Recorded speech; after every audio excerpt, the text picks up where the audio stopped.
की यह कहानी जीत और हार के आंकड़ों से कहीं बढ़कर है।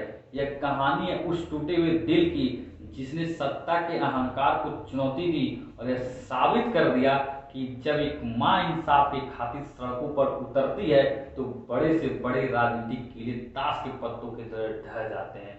साल 2026 के चुनावी नतीजों में अगर कोई एक ऐसी जीत है जिसने पश्चिम बंगाल में ममता बनर्जी की सत्ता की नींव को जड़ से हिला दिया तो वह है पनिहाटी सीट से रत्ना देवनाथ की ऐतिहासिक जीत। रत्ना देवनाथ कोई भी पेशावर नेता नहीं है, ना ही उन्हें राजनीति की बारीकियों का कोई ज्ञान है, ना ही कोई पुराना अनुभव है, ना ही उनके कुल का कोई राजनीति में था। वह तो उस बदनसीब बेटी की माँ है जिनके साथ 2024 में आरजी कर अस्पतालों की दीवारों के भीतर जो दरिंदगी हुई उसने पूरे देश की रूह को कपा दी थी। आज सोशल मीडिया पे हर तरफ बस एक ही नारा गूंज रहा है, if the system fails be the system.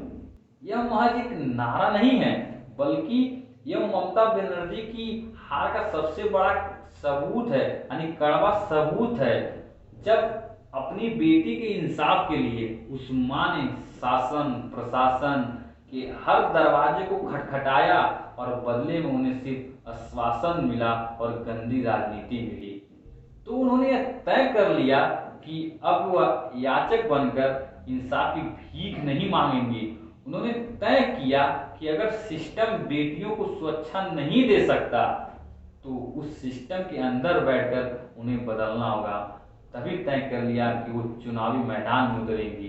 Panihati जो कभी तृणमूल कांग्रेस का ऐसा गढ़ माना जाता था जिसे भेदना नामुमकिन था, वहां से रत्ना देवनाथ ने जब चुनाव लड़ा तो उन्होंने कोई पारंपरिक राजनीति नहीं की, उन्होंने मंच से कोई जहरीले भाषण कड़वे भाषण नहीं दिए, बल्कि एक माँ का उस असहनीय दर्द जो जनता के सामने रखा, जो पिछले 2 सालों से उनके सीने में दफन था, उनका यह दर्द इतना मारक था और सच्चा था कि उसने पूरे पश्चिम बंगाल की चेतना को झकझोर कर रख दिया। उन्होंने सिर्फ एक ही बात कही कि मेरी लड़ाई मेरी बेटी के इंसाफ के लिए है और आपकी बेटियों की सुरक्षा के लिए है।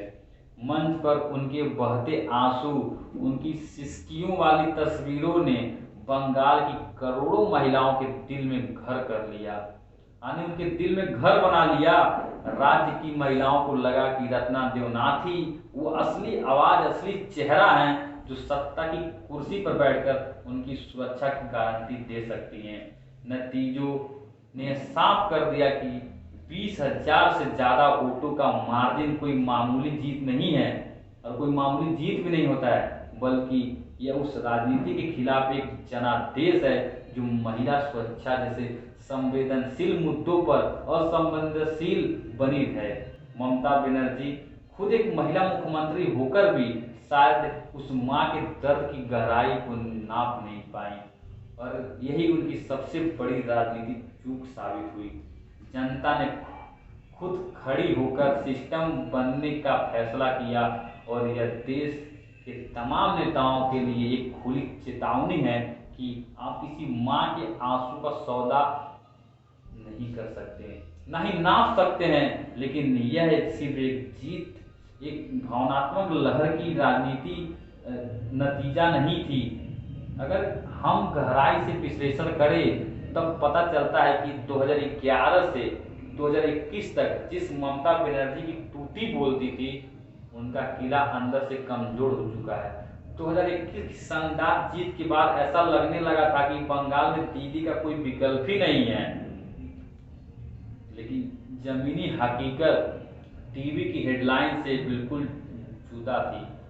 गांव देहात में तृणमूल कांग्रेस जो केवल भरोसा 2021 के बाद से ही टूटना शुरू हो गया था।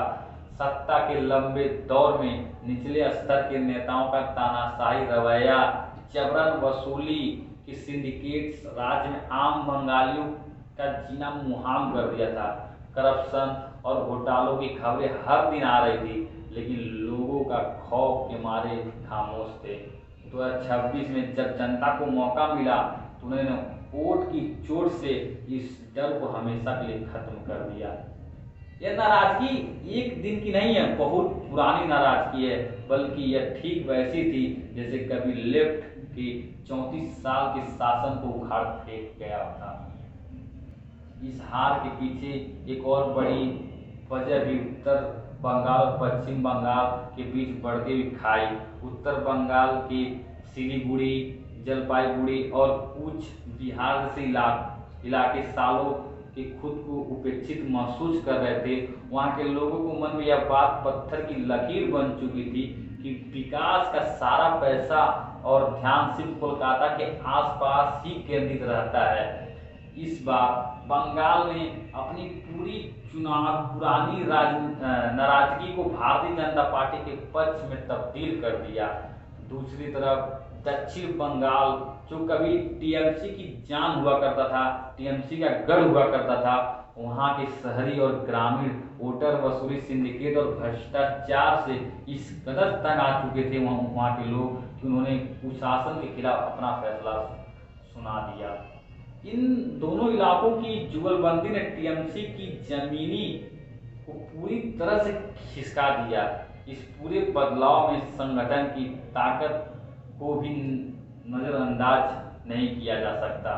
भाजपा ने इस बार सिर्फ रैली और भाषण नहीं किए, बल्कि जमीन पर कार्यकर्ताओं की एक ऐसी फौज खड़ी की जिसने टीएमसी के डर के तंत्र को ध्वस्त कर दिया।